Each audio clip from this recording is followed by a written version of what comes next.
Now, local health officials are still recommending masking, and as more and more people start to wear them, it's becoming harder for the hearing impaired to communicate. Our David Chazanov joins us now. David, has this been an issue in Springfield?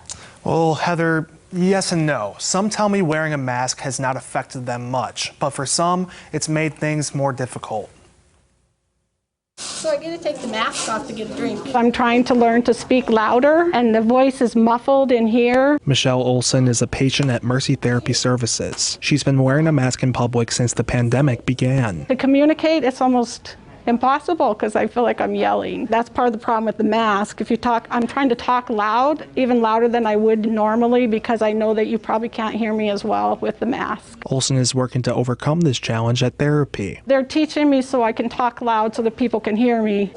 It is hard to hear and hard for me to, vocalize what I'm trying to say to make somebody else hear me. At the center, Darcia Cope jokes with her therapist about it. Usually I'll pull out on it, which usually helps a lot when I'm talking, and I've been tempted to pull theirs out, but I haven't done that yet. Whether it's having trouble communicating or hearing, speech-language pathologist Abby Pinniger has some tips. Probably one of the simplest solutions is just increasing your vocal volume. We really want people to over-enunciate or really over-articulate the words that they're saying. Hand gestures help too, along with eye contact. Sometimes they can gain insight from your facial movements that they can see behind the mask. It also improves their ability to hear you because you're within their line of sight. And if all else fails, that may mean that you need to practice appropriate social distancing, actually remove the mask for a few seconds, say what you need to say, and then put the mask back on.